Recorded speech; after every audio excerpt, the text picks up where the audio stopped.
So what We happens lost to them? her, yeah. Okay, do we still have quorum? 1, 2, 3, 4, 5. No, you have to wait for Christina.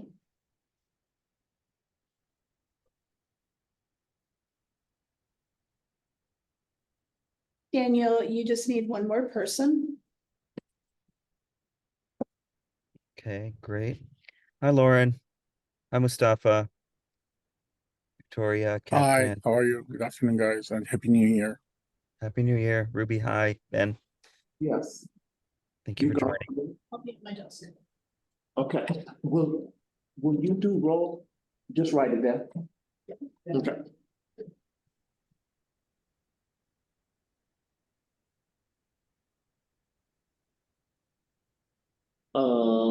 Okay. Christina, Yes, okay, we want to make sure that, we had you unmuted so you could hear. yes, thank you.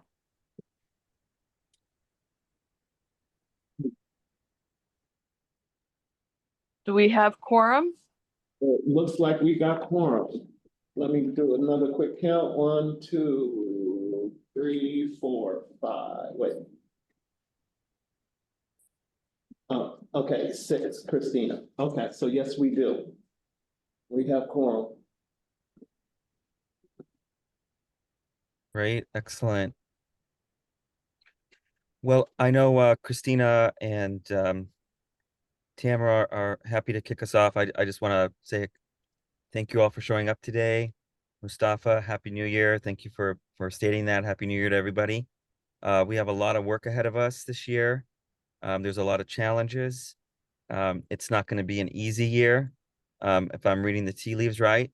But if we keep showing up and keep engaging and keep pushing forward, we'll be able to continue to build strategies that work for those who are experiencing unsheltered and sheltered homelessness in King County and Seattle. Welcome to 2026. We have a packed agenda that's a rollover from items we have not been able to address because of things that we've been fielding from the federal level. So I'm really happy today to bring everyone together and around our work plan. We're gonna go through. I won't go through all the agenda, but we're gonna go through some critical things today. We're gonna go through our work plan.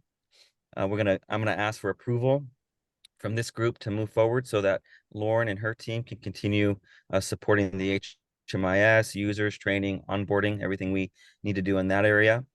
Then we're going to talk about our end of year survey. We're going to get a handle on how people are experiencing the HMIS from that survey.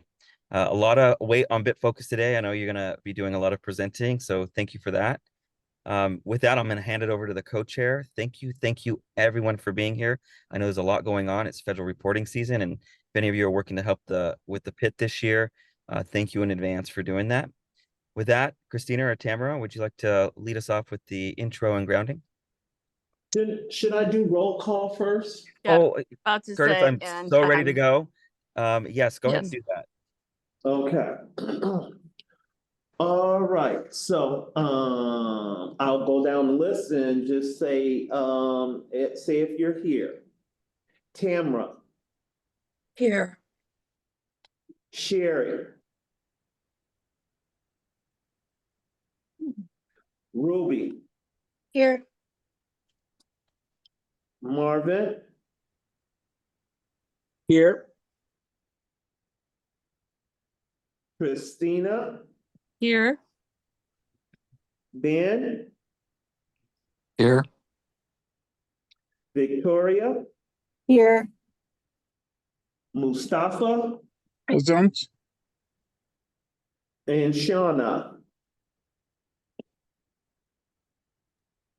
Shauna did message me. She's going to try to make it. She may not be able to make the beginning of it. Great. Okay. Well, let me see here. We have 1, 2, 3, 4, 5, 6, 7. Seven are present. So that means we have achieved quorum. And then we would have 2 abstinents currently. So, but you said that Shauna said she's going to try to make it in, Daniel? Yeah, she's gonna, it was a very lean message, but she checked in and I'm hoping she can make it, if not the first half, the second half. But let's not hold that up. Okay, and by chance, did you have the ability to touch bases with Sherry? I have not heard from Sherry, no. Okay, all She right, well, also sometimes comes in just a few minutes after the start point, and we can let the record show when she does or when Shauna shows. sounds good. Okay, well, we have quorum, my friends, so, Thank you very much. Would you like to, Tamara, go ahead? I don't have access to any of that land acknowledgement stuff or that, so. Sure. I'll proceed with the theory of change, but I will ask someone else on the committee to bless us with the land acknowledgement. So for now, the theory of change reads, oh no, I lost the agenda. Oh, goodness gracious. Tamara, I'm happy to start with the land acknowledgement if you'd like. Oh, yes, that would be awesome. Thank you. So the COC board and the King County Continuum of Care recognizes that we are on the unceded traditional lands of the Duwamish people and their other tribes here. And we thank them for taking good care of this land here, great stewards of the land.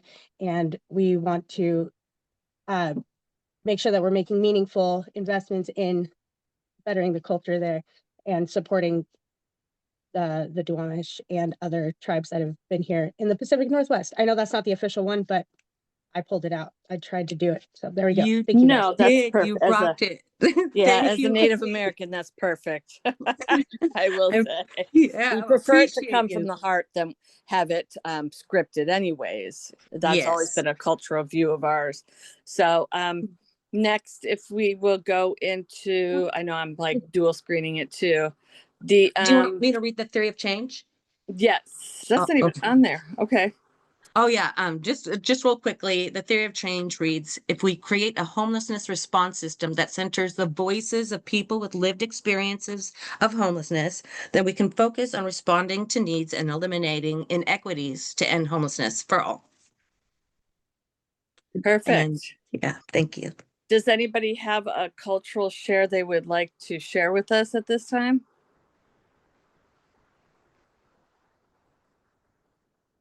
Hearing none, I will go ahead and open up the floor to public comment that will be led by Marvin.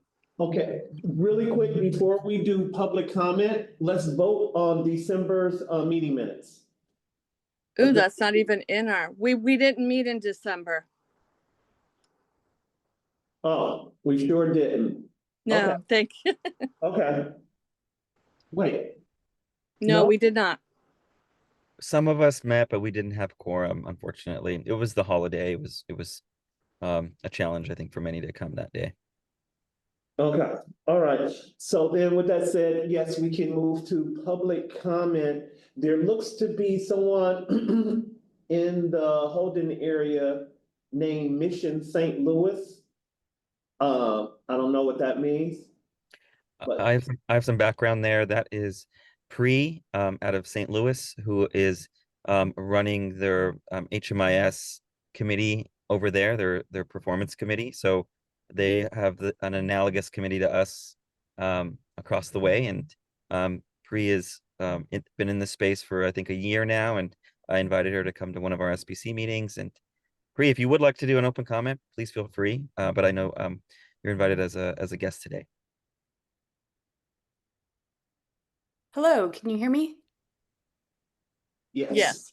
Oh, hello. Like Daniel said, my name is Pri. I'm coming from the Midwest, specifically St. Louis, Missouri, and I'm the COC manager for the city over here, involved in, we actually have two separate committees for HMIS and system performance. So I'm mostly here as an active listener to see how you navigate a combined approach. I think that's very interesting and probably saves you time and energy. So happy to be invited here as a guest today. Thank you, Daniel, for letting me listen in.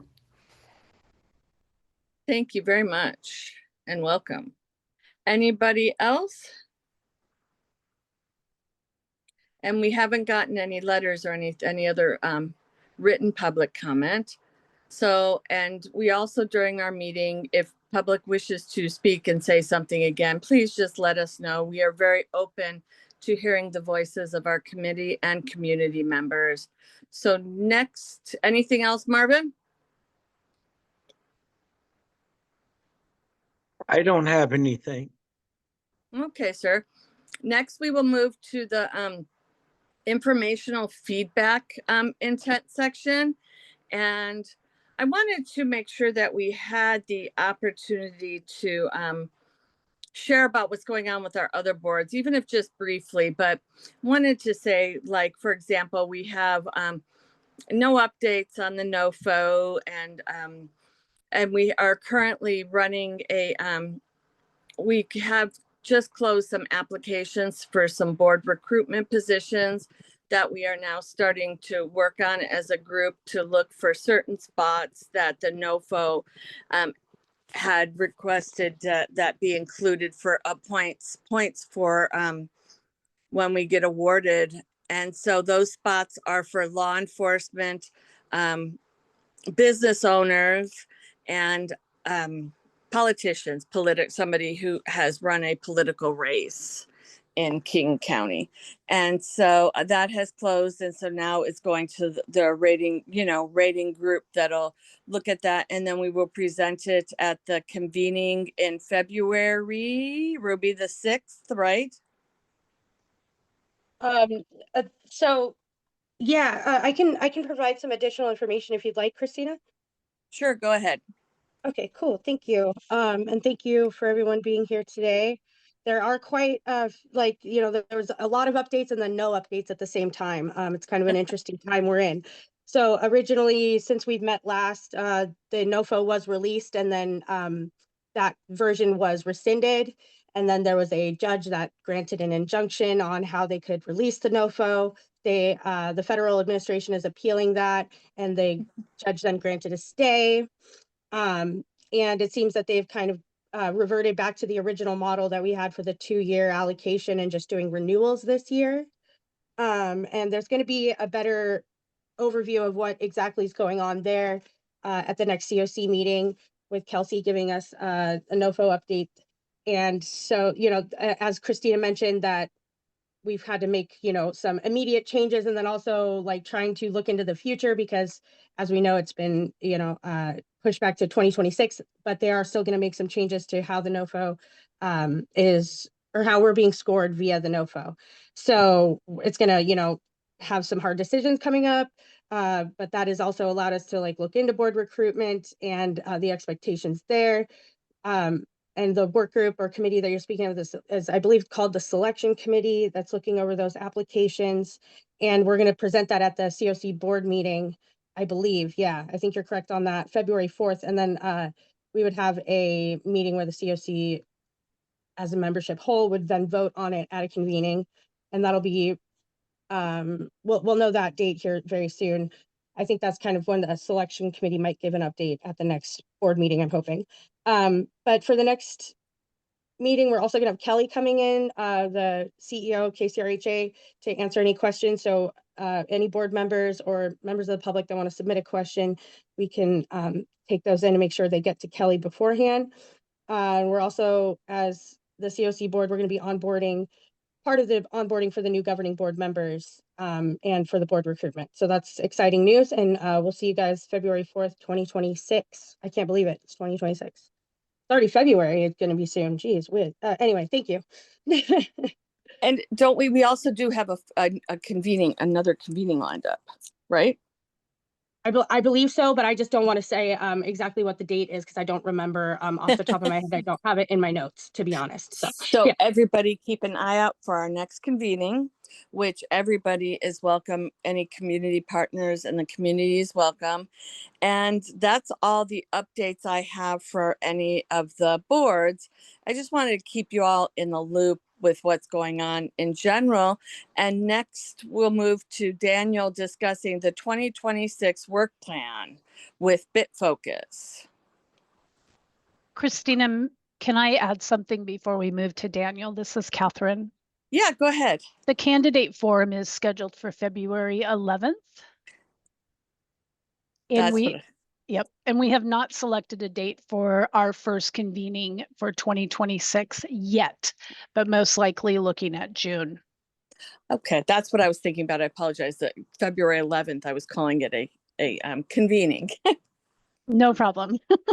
Thank you. Yes, and that will all be online, right? Yes, it will be. Okay. Correct.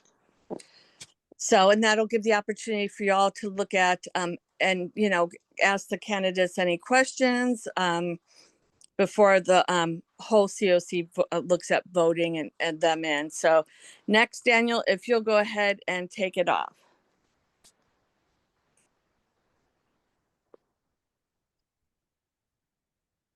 Did we lose him? Lose who? Daniel. No, he's still Am here. I, Yep, you're up. You're up. okay, Bit can you focus hear and me you now, on the Christina? 20. Yes. Okay. Yes, thank you, everybody. This is long overdue. This portion of our agenda is going to be the annual work plan for our BitFocus team. Lauren, is it you that's going to lead that? So before I hand it over to you, Lauren, just a few words for everybody. We are renewing our contract with BitFocus, so they will continue to be the operator. We will have no disruption in our HMIS, and we have a new contract period that's going until the end of 2027. So if anyone was tracking any of that work, we're in the final stages of that for going out for signatures here in the next week.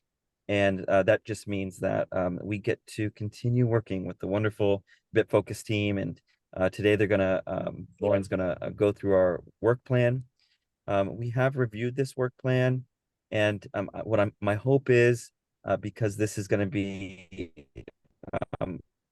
this is going to continue to be work that we do all year long, that I can encourage us to get to a yes vote so that Lauren and team can, like I said in the beginning, continue to maintain the HMIS for us and all of its functions. Lauren, with that, thank you so much for joining. I'll hand it. Yes, of course. Thank you, Daniel. And hello, everyone. My name is Lauren Searles. I use she, her pronouns. I work with BitFocus, and our team's role as community administrators, we work as a liaison team between KCRHA and the provider agencies, the service provider agencies who are working hand in hand with clients and supporting the homeless response system in King County. So I'm happy to be here today to present our drafted work plan, and then later on today to share some survey results. I'm going to go ahead and share my screen here and get my presenter mode up and running. I hope everyone's able to see the slides here. Please let me know if you're not. At a high level, as Daniel mentioned, we have an annual work plan that guides our team's work. We have 4 groups of items on the work plan that we will see.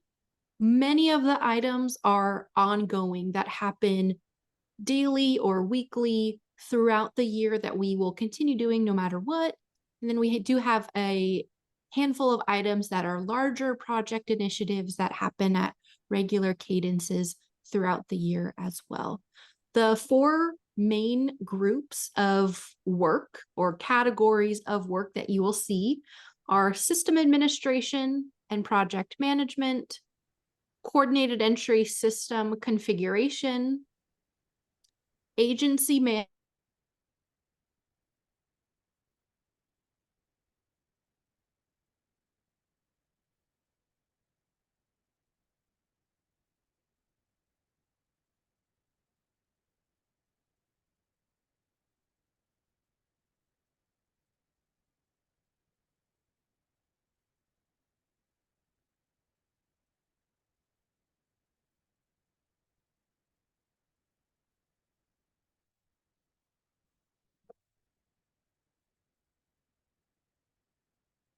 Hello?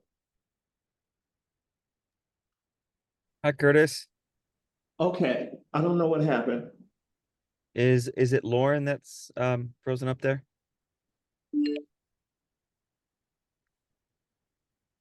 Let's give Uh, Lauren a minute Okay, to, Lauren fell off.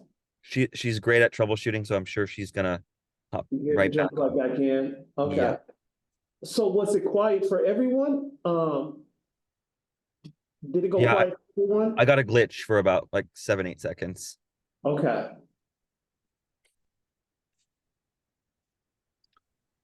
Yeah, Okay. sorry about that. I'm back, so sorry about that. Oh, hi, Ruby. Is that you, Lauren? No, that was Ruby. Oh, I'm sure Lauren's gonna jump back on here. jump back She's on. probably experiencing some connection issue. Okay. Stand by, everybody. Thank you for your patience. Yes, please.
Daniel, do you have the ability to ping Laura? Yeah, let me see. She's trying to log back in right now, she just said. Oh, okay. Yeah.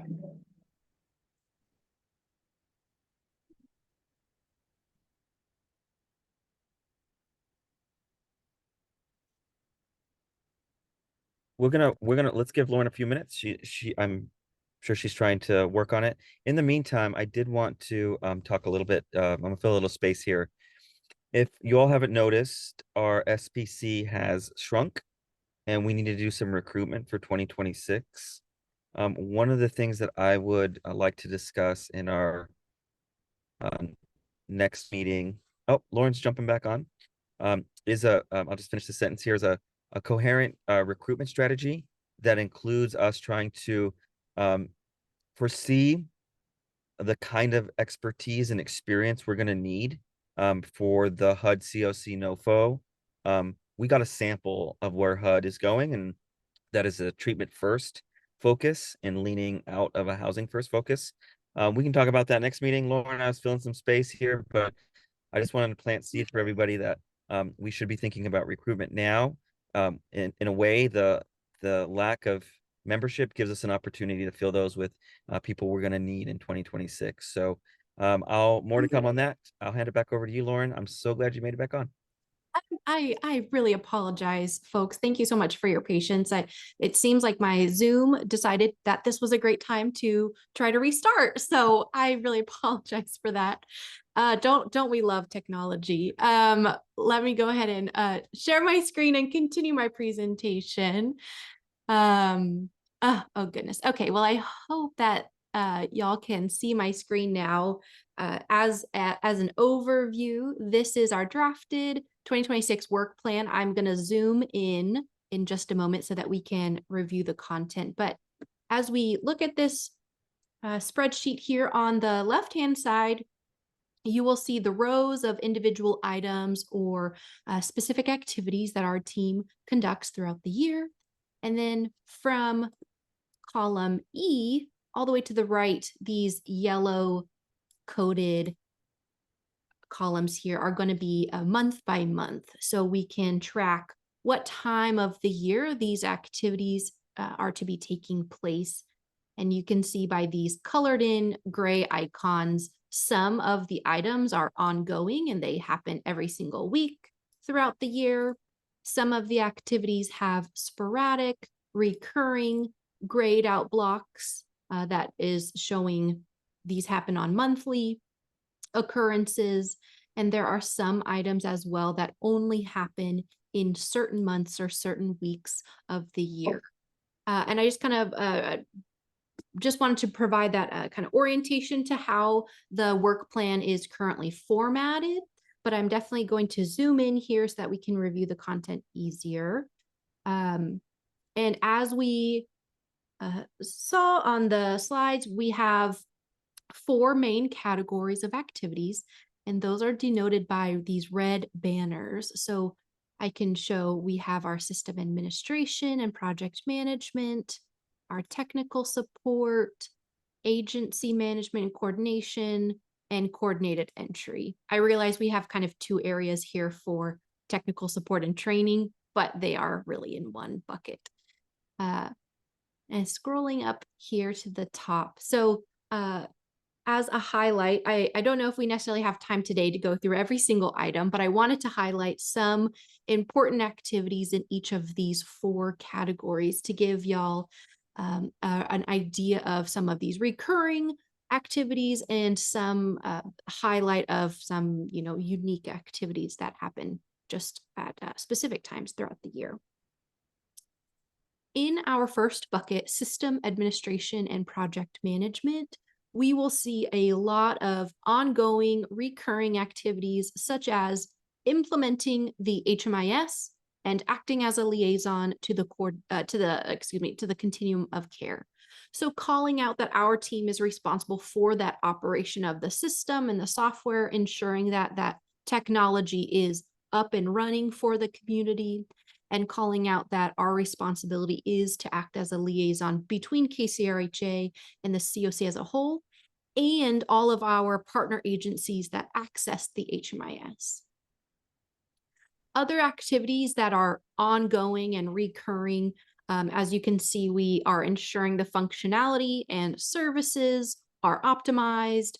We are ensuring the HMIS is in compliance with the federal government's specifications and data standards. So it's our responsibility to ensure we are in compliance with federal and state and local requirements as well. We maintain a list of partner agencies that access the system and contact information for key staff members at each of those agencies. Our team is responsible for onboarding any new agencies that are granted access and providing that key training and relationship building for any of those new or existing agencies as well. We integrate the needs of any new programs for data quality and reporting. So if there are, let's say, if there's a new funding source or a new agency, they have a new program they need to be configured in the system, our team is responsible for configuring those and ensuring data quality can be entered as expected. These are some of the ongoing daily, weekly activities that our team conducts throughout the year and year over year. You'll also see we have some called out specific activities like attending regular community meetings, like attending the System Performance Committee and being able to provide regular content as needed, whether it's system updates, data quality updates, presentations about user surveys and work plans. That is our team's responsibility to present to you all for approval. And also, similarly in this bucket, we maintain the HMIS standard operating policies and the user manuals. So our team is ensuring that those documents for those end users are available and up to date. We also we monitor all of the end users that access the system. We ensure they can log into the system. We are making sure all privacy and security requirements are upheld within the system, and that any possibility for a data breach is prevented. If any data breaches do happen, we are documenting those, lifting those up to the COC, and ensuring all compliance are met with, again, those federal and local policies. Within this same bucket as well, where here are some items that may not happen on every single week or every single month, but they are pillars of our work. So we'll see here we have developing and finalizing data quality improvement plans for the year. We present regular quarterly system data quality reports. We are responsible for ensuring all federal reports are submitted for the community. So that, as I think we mentioned earlier, we're in the midst of some of those federal reports right now. The point in time count, the housing inventory count is coming up. We've just completed our activity for the LSA, the longitudinal systems analysis. And so this federal reporting season happens, usually it's October through about April. So we're right in the thick of it right now, but it is not a all year activity. And you can see based on, I can provide an example, let's say for the LSA activity that takes place during some portion of the year, but not the entire year. And moving on here, we have just to provide y'all an idea of some activities in the other categories of the work plan. We are responsible for conducting a few larger annual projects. One project would be, we do an annual system-wide client record deduplication. So with any sort of HMIS system with so many end users creating records, there's always going to be an amount of record duplication. And as part of responsible system management, we're going through, and if there are records that have similar names, date of birth, SSN, we have a handful of factors that we look at to see, could these records possibly be duplicated? We reach out to agencies as well, just to for consolidation reasons, deduplication reasons, just general cleaning up of client records in the system. We also, of course, are maintaining the HMIS support website. We have ongoing support and maintenance for different modules that the community uses. So that would, be, for example, the outreach module or the inventory module that King County utilizes. Our team is responsible for ensuring those modules are up to date, they're configured accurately, and they're working for the community as well.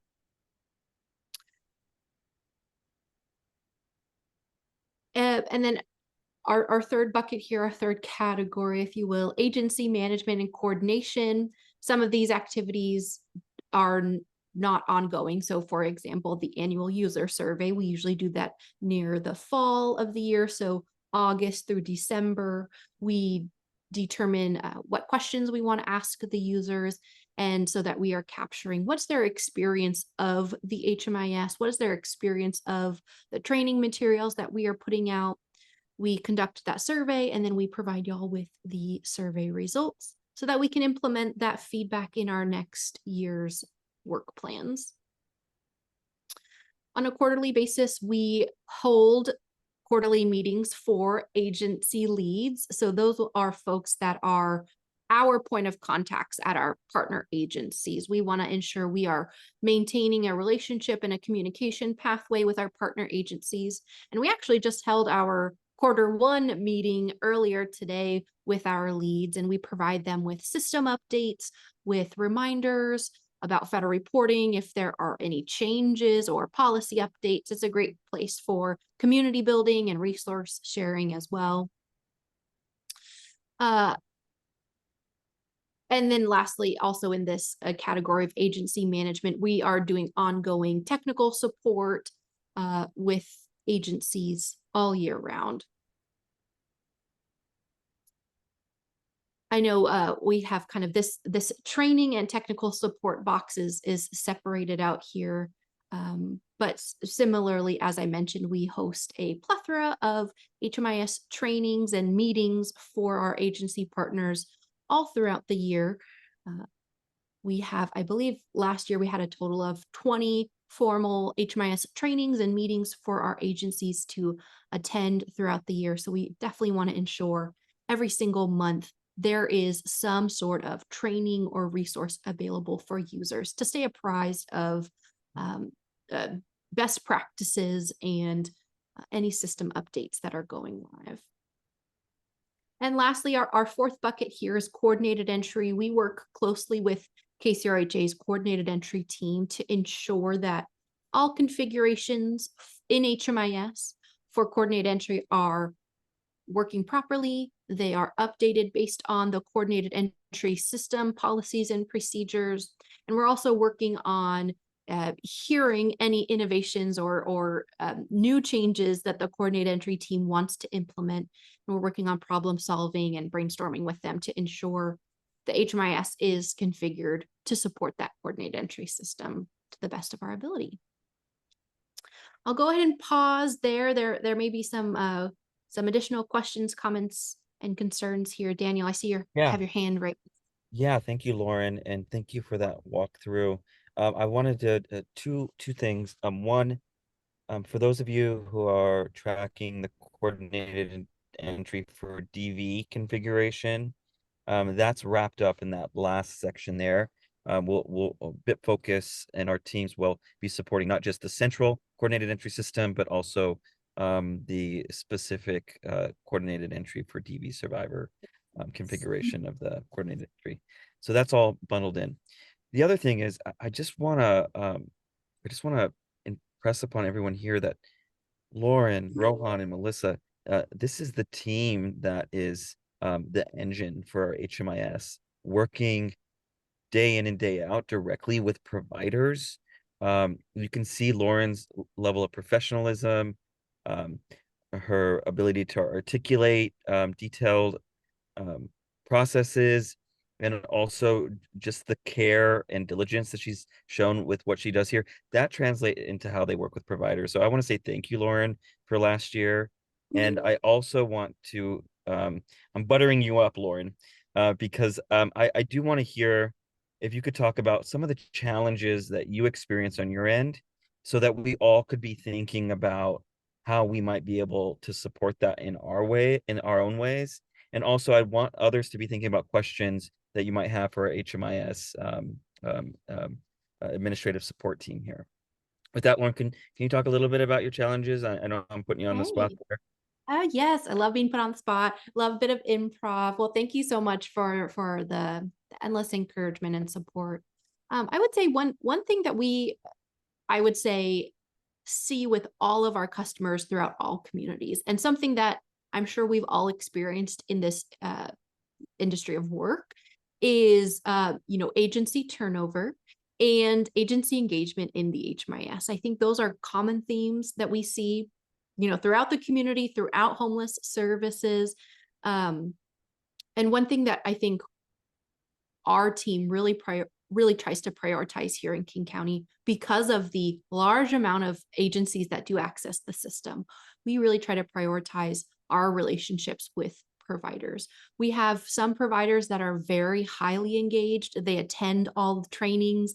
They are active, engaging in federal reporting season, and they are actively wanting to correct their data quality. Of course, that depends on the size of the agency and the capacity of the staff.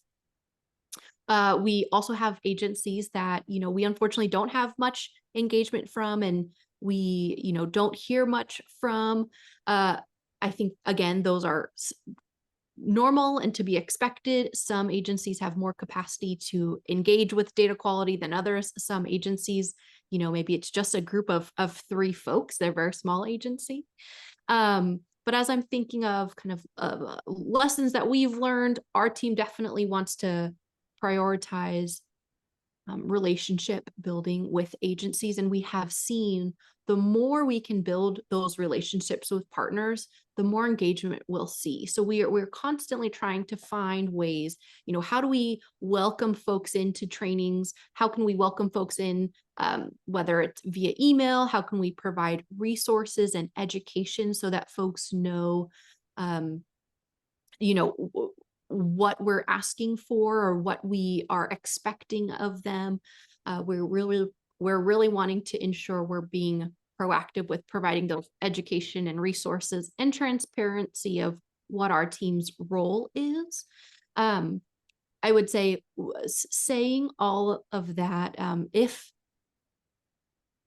and when you all are engaging with providers, I would say encourage them to check out our upcoming events page. And if they're able to attend and engage in some of our many, many different trainings that we have throughout the year, if they're able to, we know some folks are not able to attend live trainings, but we have recorded trainings all available.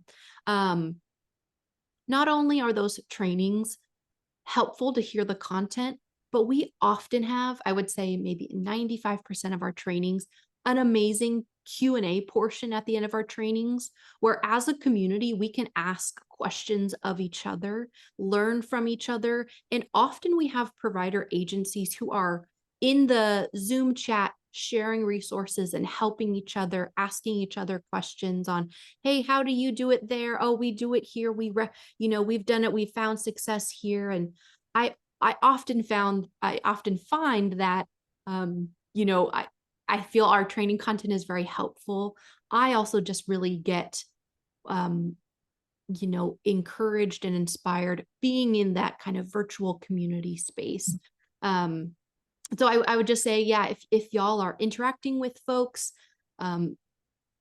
encourage folks to attend some sort of training if possible, or if possible, engage with our team in whatever capacity they're able to. If it's only via email or if it's in trainings, we really try to provide resources. And although at some points of the year, like federal reporting, it can be a lot.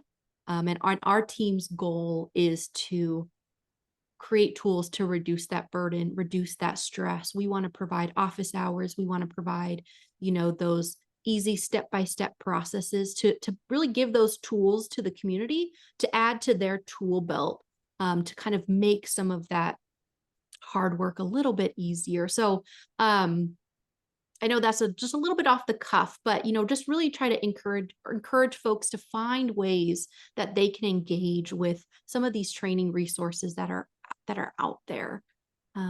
And maybe we need to hear those folks' voices and hear their feedback on how our tools can be better. How can we better serve them? We love being flexible and improving on our trainings and improving and changing and being flexible. And we can't do that without hearing the feedback and having folks engage with us. So I would just love to say, yeah, engage, and provide us feedback as well so we can get better and better. Daniel, is that helpful at all? I feel like it went on a bit of a tangent. Yeah, you did great. I also see Sherry here. Thank you for joining, Sherry. I was just giving you an opportunity to talk about some of the challenges that you're seeing, and as I would expect, you made that very constructive. So thank you for that. Any questions about the work plan? Kind of opening up now. What can we inspect there, and how can we get to a yes on that today?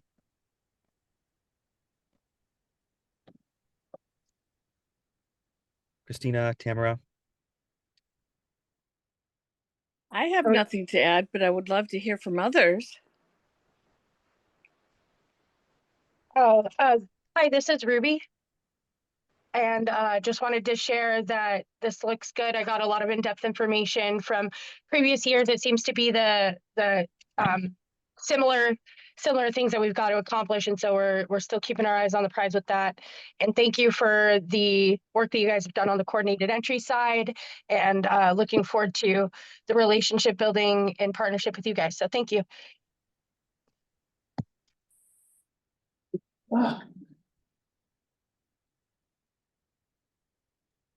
Marvin, so polite. Oh, working on being polite. My concern is that our work plan seems to be larger than our capacity to actually execute. It's great work that they are doing, but the ask was just how do we incorporate more, bring more people to the table to actually determine how our system will perform. I want to offer that if that was a true ask, where is it represented in the work plan of how we plan to incorporate that feedback? I've always offered that it just shouldn't be once a year built off of a survey that we all acknowledged wasn't as complete as we possibly wanted. So I guess that's where I am. I mean, I'm glad we have a work plan. But those are my comments. Thanks. Marvin, is there any specific area that you're thinking of capacity wise? A little bit of a process description might be good. Lauren, you're welcome to take this one, but I'm just sort of thinking the way that we get the way that engagement works, there's a couple different pipelines for it. But one is if they have a funding requirement and they receive a funding award from, let's say, Department of Commerce at the federal level, or even here through KCRHA, then they would then be routed to us to get into the HMIS. For those that are already working in HMIS,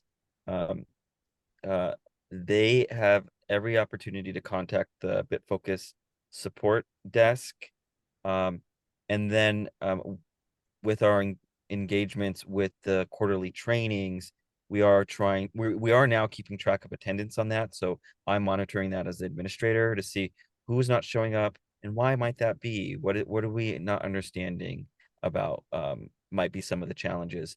And I just want to remind everybody that we serve a diverse community. I know we all know that. We have a diverse geography in Seattle, and we have a diverse set of languages across the region. So when we think about engaging in these partners, you're right, Marvin. None of us are going to be expert at all of those in all of those communities, and so there are bridges and things that we want to make. But I think what the BitFocus team has done is made it really accessible in all of these different avenues to get to us. But Lauren, do you want to say just a few words about capacity and that engagement piece? I think it fits right into our framework. I think we just absorb that into what we're already doing. And then Marvin, if you want to chisel your question a little bit more refined, please do. Okay.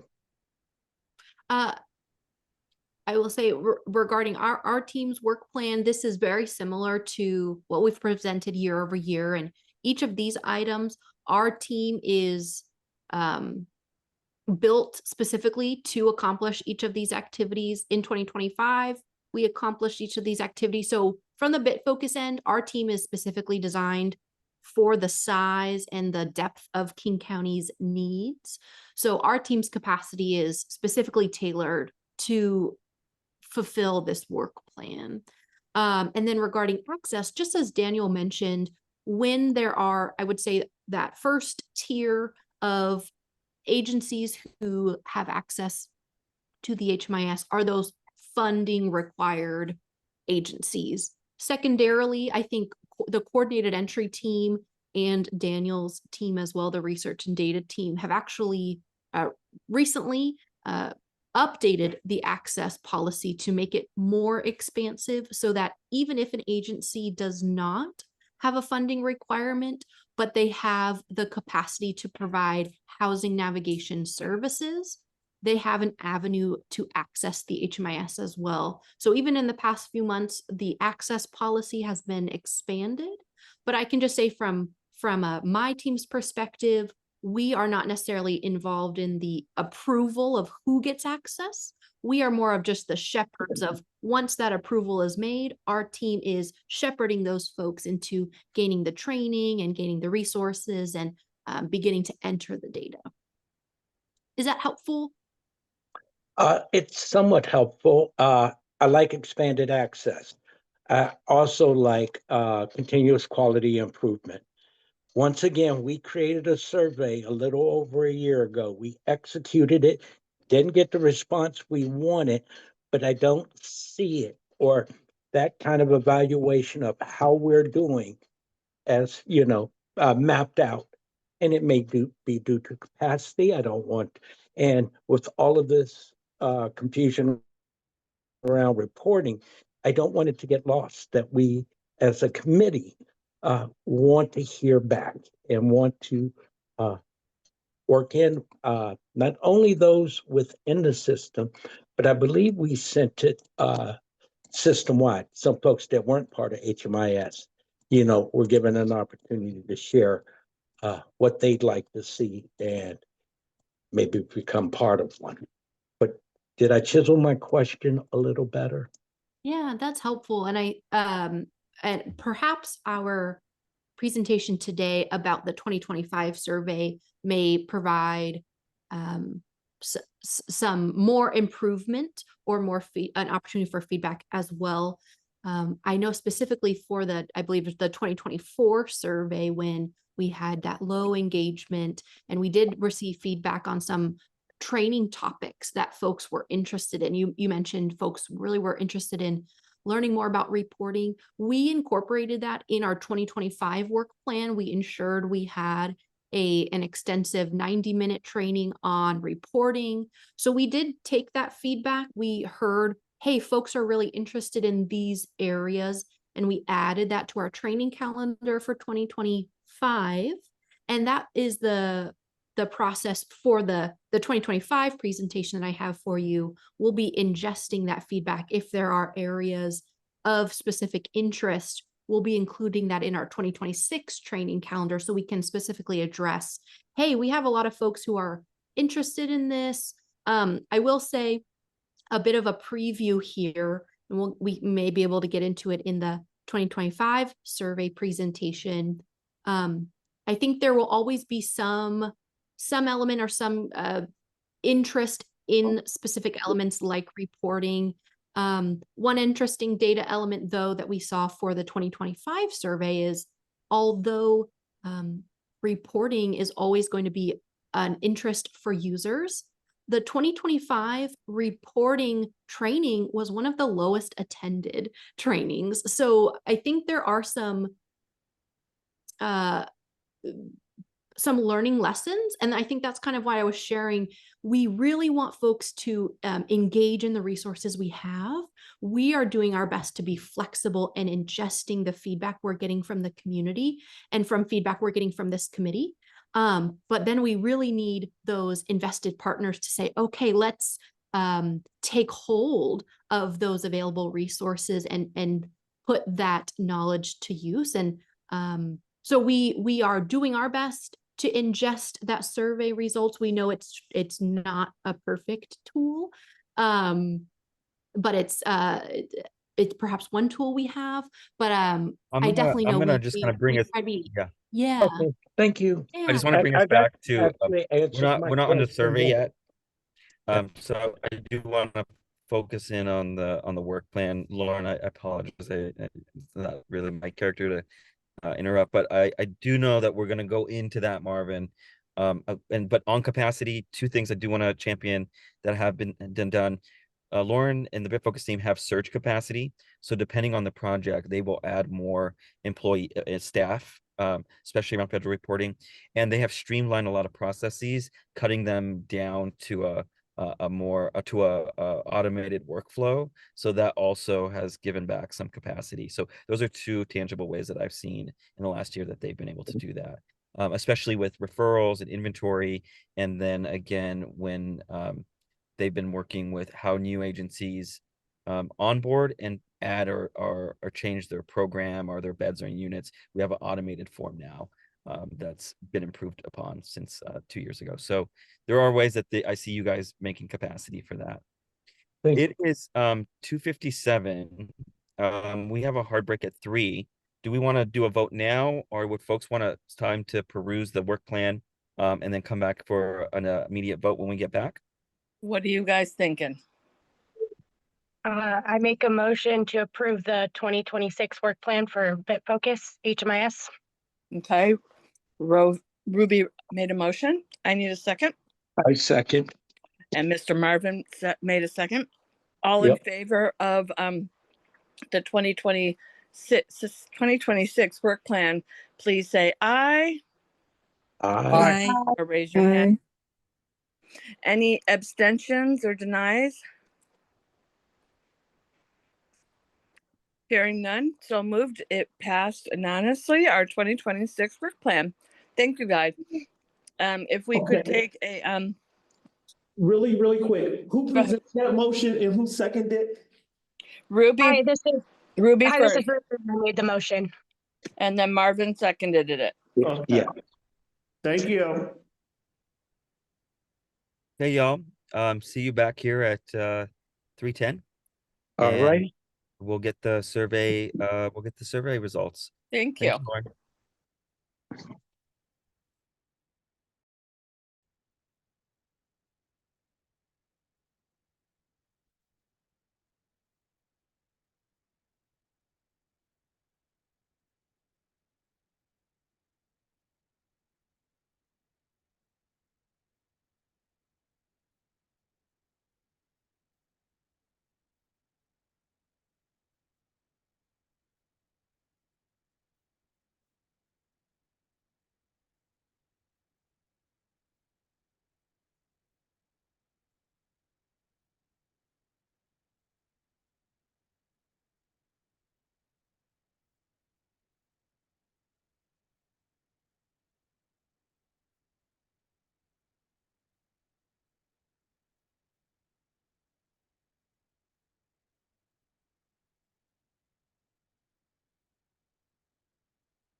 Okay. Um,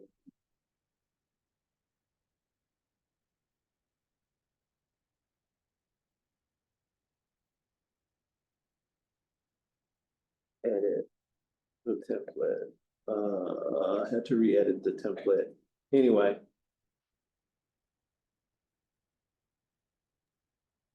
Curtis, just a heads up, you're not muted. Oh, thank you. I'm liable to say something real crazy. Okay, thank you.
Back. Give me 1 second.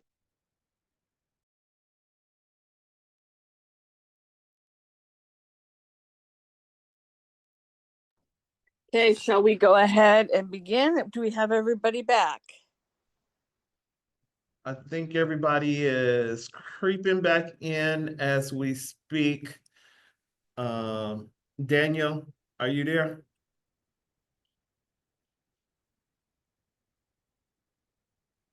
You're muted if you're saying something. I'm back. Okay, let's wait for Daniel. Um, Oh, I'm here. I'm here, folks.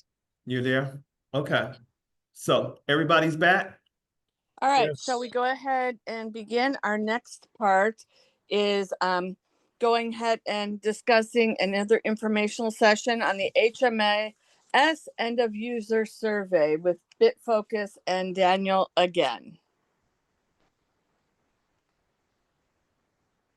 You guys ready? Yeah, thank you.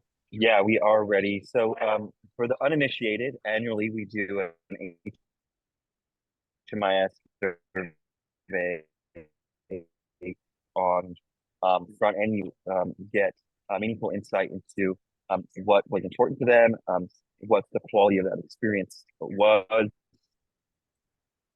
And then for this group, really, our goal here is to understand that experience and brainstorm ways to improve that. Now, at discussion about those results, with these surveys, again, I just want to emphasize here, Lauren is the messenger. She's also part of the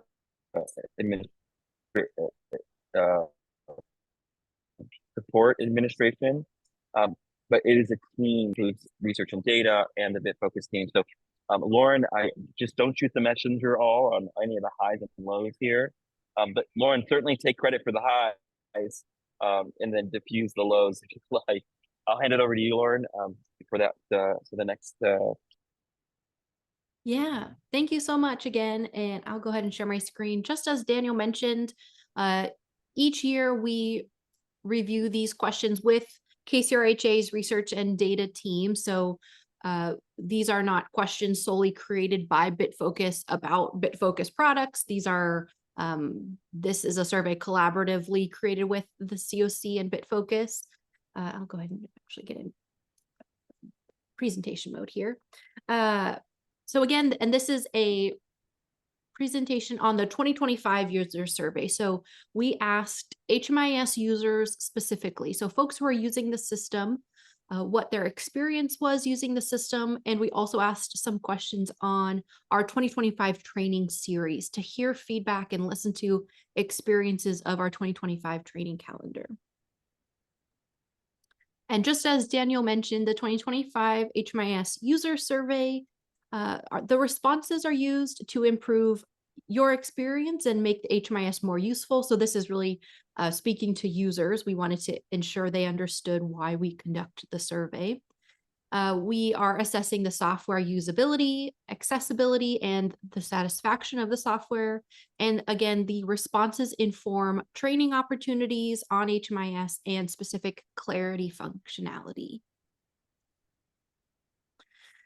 We had a total of 168 total survey responses. It was an improvement from 2024. So one or a few changes from the 2024 survey where we had really low engagement.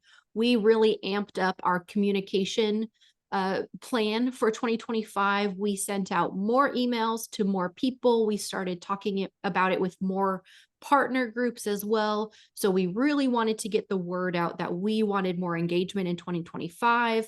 We think, we really saw the benefit of that expanded effort here where we had more total responses. Here on the left side, we have a graph to understand who completed this survey. You can see the majority of folks who completed it are frontline staff. We also have the next group of folks here were program managers, and then a smaller group here are data analysts, but you can see the overwhelming majority of folks who participate in the survey are those frontline staff using the HMIS. And Ruby, I see your hand up here. I just want to pause if you have a question here. I can wait till the end, but Okay. I mean, it's up to you. If it breaks the flow, I don't want to do that. No, I'm happy to take a question now.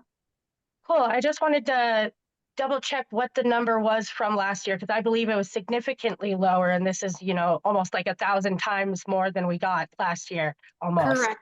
I can double check that number for you, but I believe it was around 100 or less than 100, but you're correct. It was not a lot of responses. So we were really happy that we saw a little bit of improvement, and we're really looking to improve it year over year. How can we continue to expand that communication plan and continue to ensure we are hearing voices that, you know, may not have been able to participate in the surveys in years past. But I can certainly look up that number for you. I should be able to grab it still within this SPC meeting, and I'll get you that number. Oh, great. Thank you. Thank you. Yeah. Appreciate that, Lauren. Yeah. And then on the right-hand side here, we wanted to ask of the folks who are completing the survey, how often are they using the software? You can see that the overwhelming majority of folks are using the HMIS on a daily basis. So we know that HMIS is a core pillar of users' daily work. So frontline staff, case managers, shelter workers, they're using the HMIS software very regularly.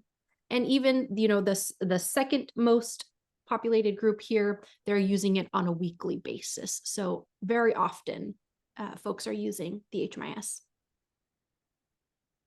We wanted to understand for folks who are engaging in this survey, how easy is Clarity Human Services to use? Is it intuitive? And how helpful our help desk is meeting the needs of the users who are accessing the system? Overwhelmingly, you can see that for folks using the system regularly, it is fairly easy to use, fairly intuitive, and that our team is really proud of our help desk team and proud of this result here, that for folks using the system and folks engaging with our help desk team, the help desk is able to meet their needs and answer their questions. We also wanted to ask for folks who are using the system, are reports easy to find? Are they easy to run? And are the reports meeting the needs of their program and of their job? Overwhelmingly, we saw that folks are able to find reports, able to run reports, and the reports are meeting the needs of their work. On the left-hand side here, we wanted to see, we asked a variety of different functionality in the survey, and depending on what type of functionality folks are using in the system, we were curious to see, you know, what was the most common functions that folks were using and what were the least often used functions. You can see overwhelmingly the assessments tab is being used, which makes a lot of sense. We have a lot of programs that have their own assessments. We are also overwhelmingly sure this is connected to coordinated entry activity, right? There are many coordinated entry assessors in the community and required coordinated entry assessments. So we are excited that folks are engaging with that functionality. We also see folks are using history tab. Clients are using the proper consent refused toggle when there should be an anonymous client. And then just jumping over to the right as well, we see that folks aren't using the outreach module, scan cards, or calendar. That makes a lot of sense. The outreach module is really only used for specific programs here. Sorry, was there a question here? I don't want to speak over anyone. I'm sorry, Laura, that was me kind of talking out loud in my own mind. Let me mute myself. No problem. I just don't want to speak over anyone. On the right-hand side, outreach module, it makes sense that not many folks are engaging with this. It's only really applicable to certain programs that are needing that feature. So it may not be applicable to everyone in the community. So it kind of made sense that we saw that was not being used very much. And then scan cards and calendars are not required elements. They're just kind of additional optional features of the system. Lauren, I have a question. Yeah. Did the inventory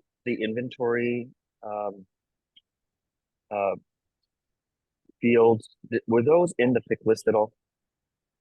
I Like, believe, yes, I believe they were. I think they were kind of in the middle. They didn't, I don't know if they necessarily made the top or the bottom here that we kind of just highlight on this slide. But I can certainly get you. That makes sense. Okay. Oh, that's okay. I just wondering if it made it to the pick list. I guess I'm not surprised it's in the middle. People aren't updating inventory every single day, like doing assessments. So Right. that makes sense. Yeah, that's a really important clarification too, Daniel. So there is a large module, the inventory module, but only certain programs and certain program types would engage with that. So that would be housing programs. So we would expect housing programs to be engaging with that. We also know there's many programs that may not need that in their work. So similarly with the outreach module, if your program or your agency doesn't do outreach, it would make sense that you're not engaging with that module. But Daniel, I can certainly get you that analysis if you are curious. No action needed. I was just curious, and it made it on the list. And okay, great. Yeah.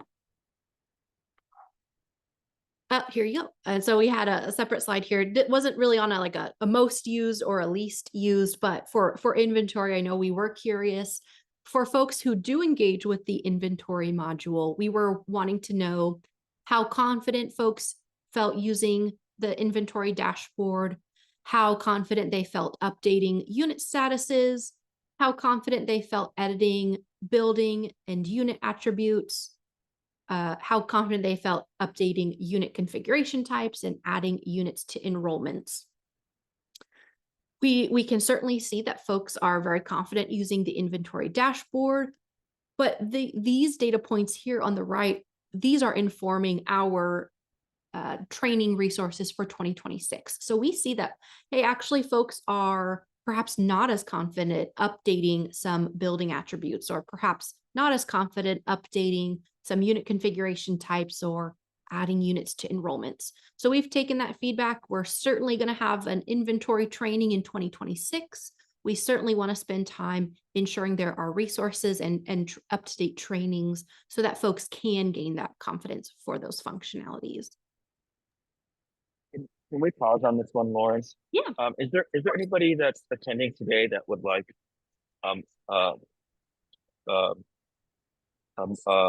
more details on the inventory, or have questions about why that's important? And I just want to gauge people's interest in this, because my interest, I'll just lead in, is very high. As we move into 2026 and 2027 and thinking about our COC funding and the NOFO, there is a emphasis on, as I said, treatment. Case management is another one of those ones. Ruby, I'm sure your ears are tingling there. And being able to understand how our units and beds, and whether or not they're ADA accessible, whether there is SUD treatment on-site case management, all of that's going to be wrapped up in this inventory space, so that we can be able to know what are those qualities of each program, and who are they serving with those attributes as we have them here. I'll stop there. Ruby, you had your hand up.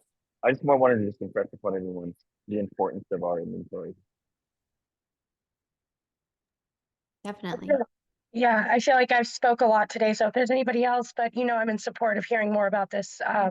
Yeah, thanks. Definitely.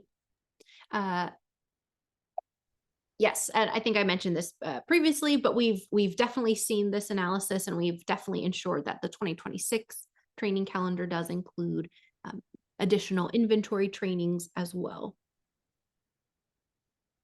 Tamara, I see you have your hand up too. Oh yeah, hi. I love the fact that we're framing the questions differently. Are you confident navigating, like getting at that self-efficacy piece?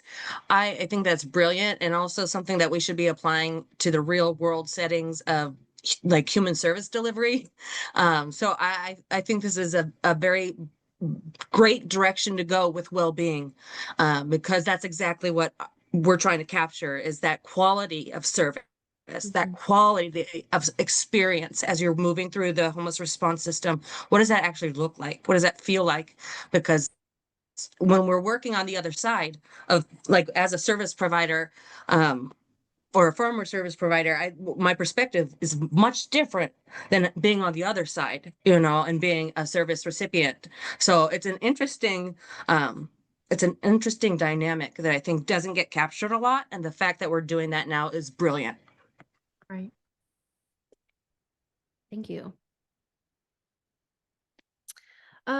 Moving forward here, so we also wanted to capture within the user survey, we asked users what types of trainings did they attend in 2025.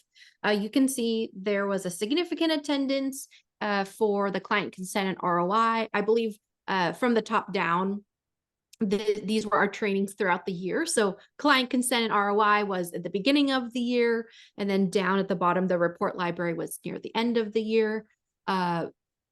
We certainly can anticipate folks at the beginning of the year are perhaps, you know, the most engaged and the most impassioned to attend training. So we saw a large amount of attendees there. We totally understand near the end of the year, folks, life is busy. There's federal reporting going on. There's end of year reports.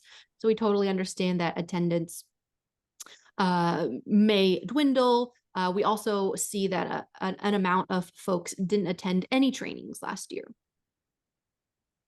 So we definitely ingested this. We are keeping these very popular trainings in 2026. We'll have client consent and ROI, domestic violence programs and HMIS, inventory, chronic homelessness. We will have a report library training as well. This is Christina. I have a question. Yes. Looking at, granted, all the stuff with the NOFO and the changes, but we saw some aspects that HUD demonstrated, like the balance of more behavioral health services, the importance of job services and stuff like that. Has our partner agencies in the community expressed any trainings, especially around the behavioral health, and do we as KCRHA have that capacity? Or are we looking to partner with other orgs as, you know, because I know I've heard from some of the agencies, we're not doing that level of behavioral health. We don't understand. We need more mental health type, you know, first aid type, mental health first aid training and stuff like that. Are we hearing any of that as we've kind of heard HUD kind of poke us in that direction? That's a great question. I may defer to Daniel regarding NOFO feedback. This presentation is just specific on what we heard from the HMIS user survey. So I don't think we would have heard feedback at that time, but Daniel, I will defer to you if there's, if that's something. A good point. Yeah, I didn't think of when the time was. I didn't know if we heard off topics from, because the survey, or is it just pretty much been this type of stuff? Yeah. Yeah, so this was attendance on what we did provide. I believe the next slide may be helpful as well. This is showing interest of topics, and again, this list may not include that NOFO as it hadn't come out when the survey was published, but this is analysis on what users are curious to learn in 2026. What topics are they wanting to specifically attend? And this really informed our 2026 training calendar so that we can certainly ensure that we are including data quality training in all of our sessions. We have our rapid rehousing, one or two new trainings that we added for 2026 based on this analysis is rapid rehousing and also a community-wide coordinated entry training as well. Those were new additions based on this analysis here. And I see, is there a question here. I don't want to speak over anyone. I think Ben is just having a side combo, but I'll see if I can mute. There we go. Christina, did that answer some of your questions on topics? Yeah, I know, and it put in perspective that our NOFO stuff came out after the survey, which I didn't even think about that. But I know hearing from the agencies now, kind of HUD gave us a little bit of a preview of where their thoughts are. Behavioral health is a thought, employment services is a thought, they kind of had those kind of in there a little bit. So I know, especially around behavioral health, I've heard from two of our larger organizations that, while all this is important, we also need more on behavioral health. And I just want to make sure that we're it's an topic interest training, but clarity and stuff like that. But then making sure that if we also hear from them, that we keep track of, hey, we've got 3 that have said behavioral health. It doesn't come under necessarily clarity-HMIS. Who is it going to come under? But we want to make sure our providers are asking, hey, they might want to learn how to hand out forks. Do we have fork training? And it has nothing to do with HMIS, but that we're hearing that, forwarding that, and addressing that, not because I know now, especially with the new NOFO or the temporary NOFO drop, they've heard behavioral health is a huge concern of this current administration. And I just want to make sure that we're thinking about that as I try to help this agency try to find some behavioral health training support in our community that just doesn't seem to be there. And any other, as I said, outside topic that all of a sudden we might have 3 or 4 agencies say, hey, I need this training, and it may not come under, and that we really aggressively go, hey, we'll come up with something or figure something out. Christina, thank you for magnifying that piece, because there is something there to make sure that we're providing training or avenues for training for staff that might have to do that work.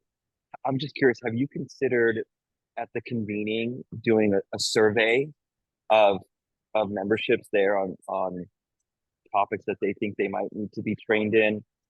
I think part of the challenge for our group is that we're really oriented to the technology and less so for the evidence-based practices that you might see in a program. Where I think, I'm thinking of you, Ruby, and the cross-cutting policy work group, and what Kelsey's work on doing the rapid rehousing guidelines. That kind of work would go into programmatic guidelines for each one of our interventions: CSH, rapid rehousing, emergency shelter. Like, what standard are we setting for training for those individuals? And I just thought, Christina, maybe convening is a good place to bring this agenda item up. It is, but I also don't want us to be surveying our agencies too much. So like an overall big survey would be great too. And maybe looking at if we're doing one in, I don't know, are we going to do another survey in 2026? Yes, we plan to at this current time, we do plan to. Maybe we think outside that box now, and even though it's not our bailiwick, we include that, gather the data, and then move the data along to the right people as well, because we don't want to be surveying, our agent. They get so many surveys, I don't want to over survey. And I agree, and I'll push a bug in Ruby's ear and Dorsol's ear about that too. But also, if we're going to do a 2026 survey, maybe have it more of an all-inclusive survey and gather the data and then split the data where it needs to go too. Yeah, that's a great idea. This is Ruby. It seems like we have the attention of a lot of our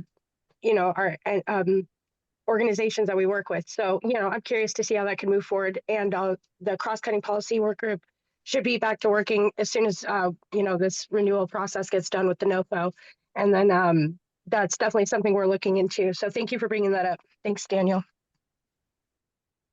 And this is Tamara. I appreciate this, and I think just to support what Christina was saying, that I think of homelessness response as an ecosystem, and so like we should be kind of building bridges with behavioral health and with medical care and school districts and city lights and all these things that like impact our daily lives, that support our well-being.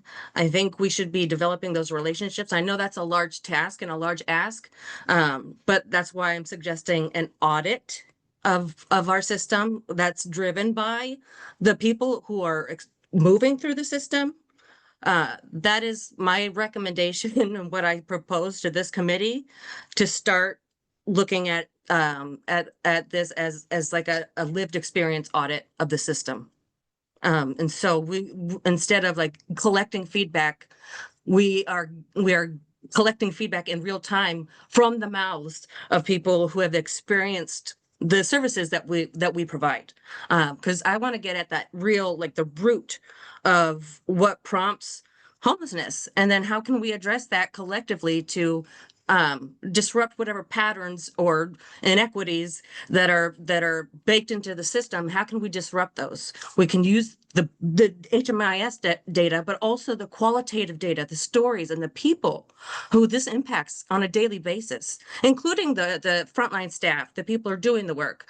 But like, we need to be thinking about this holistically, I guess is what I'm saying.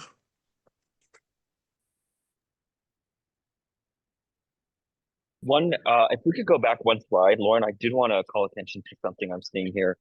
You know, with what we're seeing across the nation, I know that there's some headlines about Social Security data being mishandled at the federal level, data sharing. I see that HUD, Scott Turner, HUD Secretary, and Christine Ohm of DHS, they have a MOU now for sharing financial information between HUD and Department of Homeland Security. So there is a big interest, I think, in data, and seeing it reflect here as the client consent and people going to that training of ROI, I think it is maybe a signal or a proxy. I'm totally speculating here, though, that the community is interested in understanding what privacy and security looks like so that they can protect their clients. So I'm just taking note of that as the lead HMIS administrator, that I want to put effort and time into making sure that we're providing that technical assistance around client consent, ROI, data sharing, what can be shared and what cannot be shared, especially as we move into launching our coordinated entry for DV. That's just going to be paramount. So I guess heightened anxieties a little bit, saying there's some things out there that need to be kept an eye on in terms of data, and also lowering anxieties that this is something that all of our team are talking about constantly. Thanks for that, Lauren. Of course. I just had one last slide here to present. I know we've mentioned it before, but I just wanted to provide y'all with a preview of the 2026 HMIS training series. And as I mentioned before, we've incorporated feedback that we've heard in the 2025 survey of those topics of interest, and we've incorporated those into our plan for 2026. So you can see the specific new additions here that we haven't done before. We have our rapid rehousing and diversion training. We also plan to do a coordinated entry training for the community at large, as well, who are accessing HMIS. And then, of course, we have our kind of standard pillars of training that we tend to always conduct year over year: chronic homelessness and household management, documenting client consent and ROI, inventory, report library training, and an annual data quality training as well. So we really try to ensure that we are seeing what topics are of interest for the users and ensuring we have those on the training calendar. That was the end of my slides here for the user survey, but happy to hear any further questions or comments or discussion items on the 2025 user survey.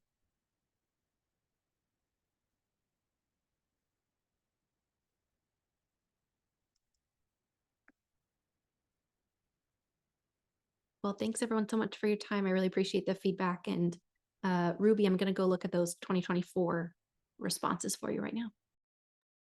Great. Thank you, Lauren. I appreciate that. Lawrence, thank you. I know we were all very pleased to see the survey results and for getting those out to us. For anyone who's interested in reviewing those on their own, as well as the work plan, those are on our website now. You can go under today's agenda, click on those and get more details. Lauren, thank you for spending time with us today and giving us that update.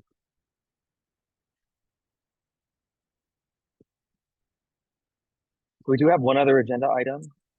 Yeah. Christina, do we want to move on to that topic? Yeah, let's go ahead.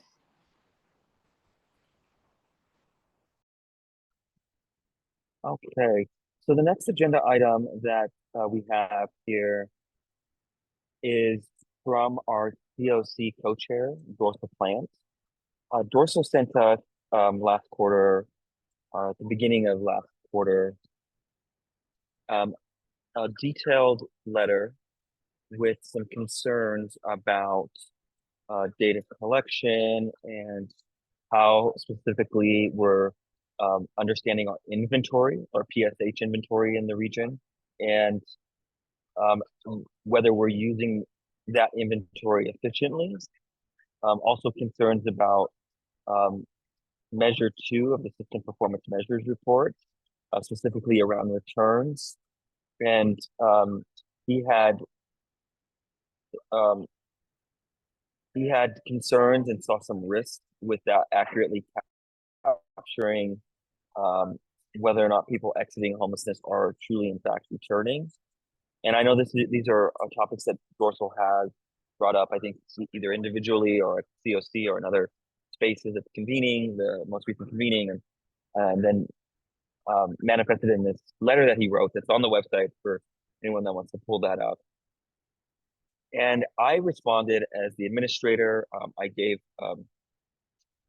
Dorsol a rundown of how we manage inventory. I read over the Harvard study that he presented in his letter.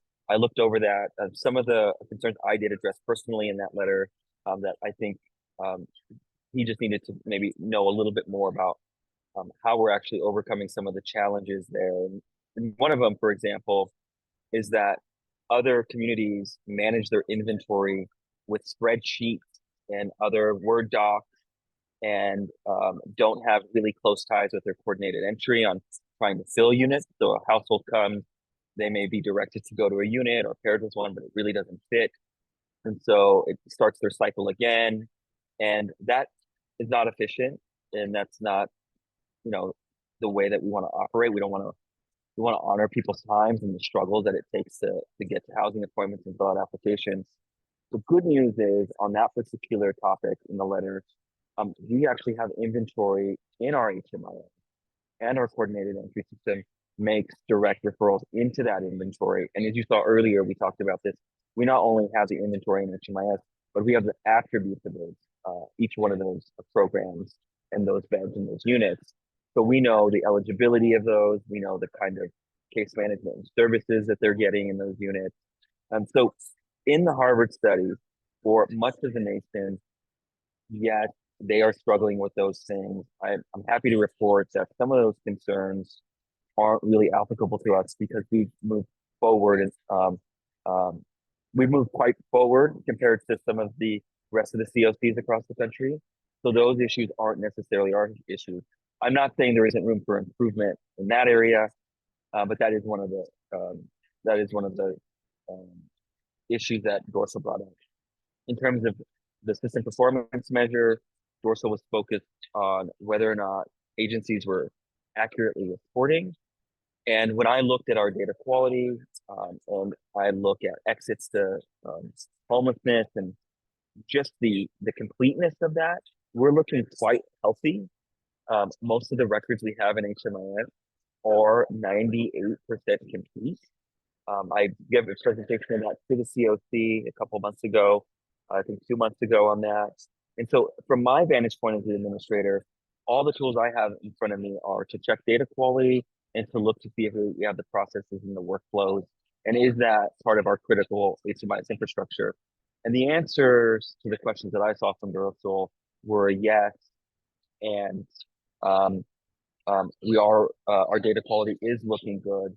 So for me, I did not find the concerns a major threat to system or operations, but I did want to bring it to this group.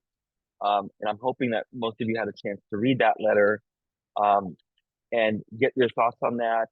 That letter was addressed to this committee, and I think it does deserve a response. And so two things I'd like to see here is if somebody is willing to coordinate that response, and who would like to be a part of that group that looks at that letter and learns about the issues in there, and then gives a formal response from the committee. Christina, I also, and Tamara, I don't want to take away any of your duties as co-chairs. So if you see it a third way or another way there, please let me know. But I think it starts with ingesting that letter and then figuring out how we're going to address it. What do you committee members think?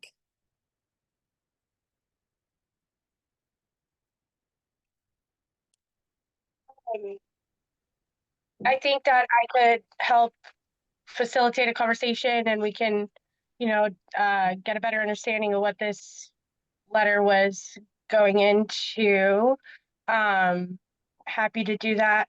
Yeah, this is Ruby, just for the record. Ruby, with that idea, are you thinking you would meet with Dorsol? And would you like one or two committee members to join for that conversation? Oh yeah, I would be happy to start the conversation and see if he wants to come in and speak with the committee, and we could, maybe have a work group meet beforehand. I'm not really sure how other people want to go about this. I was not prepared to answer this question today. No, it's fine. Well, that's a fine attempt. I think it deserves a response. I also think it deserves a written response. And I believe it should come from the committee. So I don't know if we can pull the committee together for an hour, read the letter, work with staff, create our responses, and then forward it to Dorsal. And as always, we should be willing to meet with the co-chairs or the COC board itself at any time around the work that we do. Yeah, I'd agree that that's a good way of moving forward with it. Thanks for that. That's why we have you here with your historical knowledge there. I appreciate that, Marvin. Yeah, I think that's a great idea. I'm happy to be a part of that. How do other committee members think?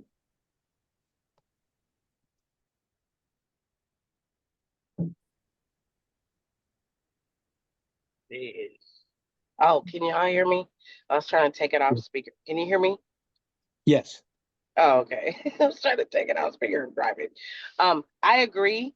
I have a lot on my plate to kind of be like on the if there's going to be a committee for it, but I do agree that the letter does need a response. And so however you all want to do it, that's fine. Hoping that you all would, are you saying that if you do the group, like you'll come back and like kind of talk to us about it, like what you all said or what happened, that kind of like give us updates and stuff like that? Of course. Always, of course, but Yeah. also we can come together as a group, not just during this meeting. This time slot has lots added to it for us to work on, but just taking an hour, we can ask staff to see if there's time that will work for folks so that we can come together, focus on the letter, focus on the response, and then get it off. That's what I am proposing. I'd like to be a part of it as sort of a technical advisor on some of the questions that you'll encounter. Curtis, could you take some names of those of us that want to be part of the first? I think if I could, what I'm hearing here is let's have a first initial meeting where we get together, all read the letter together. see what we need to answer, and then we'll set up the meeting with Dorsal. Ruby, is that in contrast to what you're saying? I Mhm. thought yeah, just to be clear, I thought I heard that there would be a response written and then, potentially like a reconvene after that. Yeah, that correct? Daniel, that's what I heard Sherry recommend as well. And Daniel and I and Tamara can work on a response letter. That's definitely not a problem.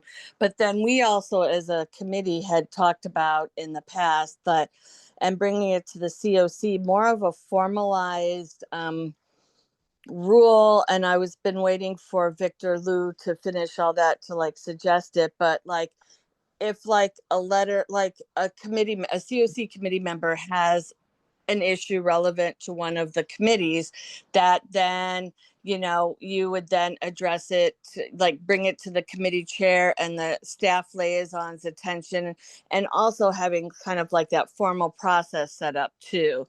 And so that we have like a plan on how to do it, like a plan of attack. This is kind of the steps and this is kind of how it goes. And so in the future we could say, okay, this is step one, this is what we do. And then, that kind of stuff too. Yeah, Yeah. that sounds great. I think that should be the process and protocol for any, anything addressed to the board, a letter from the public or. Exactly. Yeah. Great. That's something we can definitely talk about. Thanks for all these great ideas today, guys. I know Curtis is. Well, my question is, who is it that said that they want to be on this special committee for this? Who said they wanted to? It was Ruby, myself, Tamara said she was interested, and then there was another person. Marvin. I don't have to be on it. I feel like I should step back from that. So thank you. Okay. And Marvin. But Marvin, yeah. And I know Victoria has her hand up, so I want to make sure we're not missing Victoria. Victoria? Go ahead, Victoria. Yeah, I was also going to say that I'm interested in being a part of the response. And I just, as a point of clarification, this letter was directed to the System Performance Committee. Is that correct? Correct. And Yes. did we all receive a copy of this letter? Because I don't remember ever seeing this letter. Yes, Victoria. Yeah, I'm sorry for that. It's been attached in each one of our monthly agenda items. So if you hadn't checked the website, yeah, you wouldn't have received it, I think directly. So And apologies on that I mean, end. I'm looking at the agenda for this month and there is no act. I believe it's there. The letter itself is not attached. Oh, let me see. Let me get that for everybody and put it in the chat. Thank you, Victoria, for bringing that to my attention. I'll also just make a recommendation that if in the future we need to be specifically reviewing a document, that it be shared out in advance. Mhm. Yeah, and it is not, and this is Christina, I'm checking right now. It is not posted online. It is, can folks still hear me? It is in the December, it's in the December and November. Gotcha. I'm looking in January. Yeah, but the December one, I'll post a link here so we can all see that. And well taken, Victoria. If we need this group to respond to something or address something specific, let's make sure that we get that to everyone so they can read it, highlight it, bold it, make sure it's shiny so everyone knows it's important. Yes, thank you. Any other thoughts, ideas, concerns?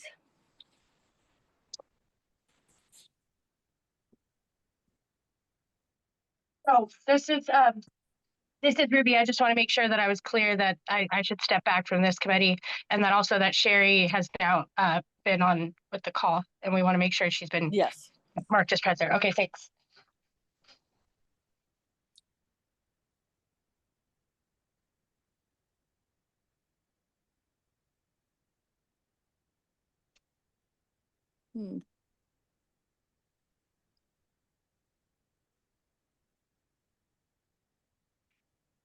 Yeah, and Daniel, this is Christina. When you go to the public facing website, that letter is not on here. I put the link in the chat for us. Okay. What we do is the material we go over, depending on the material, we'll repost it either after the meeting. In this case, it was already in the December drop down. That's for this link in the chat. Well, thank you. It is not. Uh, September but yeah, supplemental no, materials, yeah. we can. Yeah. We just need to make sure, because there are public facing individuals as well, that the letter does appear and show up on the supplemental material section.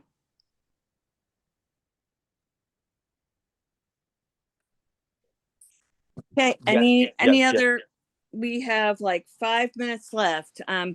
Anything kind of good of the order, anything anybody else would like to discuss before we wrap this up for the day?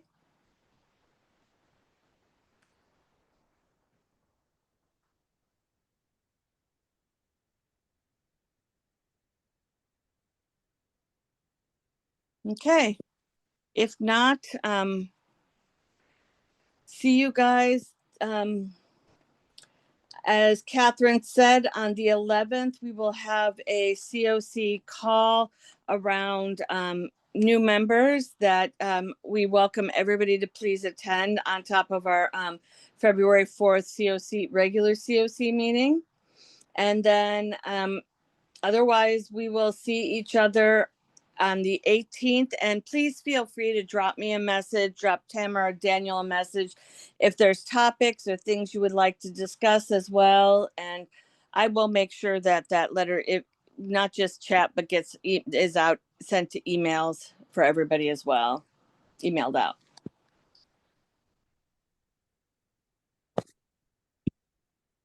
Okay, hearing, I don't see hand raising, so come on off if you've got something to say. But hearing and seeing nothing, I will go ahead and adjourn us for our January meeting of the System Performance Committee. Thank you, Christina. Christina. Yes, Thank Daniel. you. Thank you, Curtis. Thank you all. Happy New Year.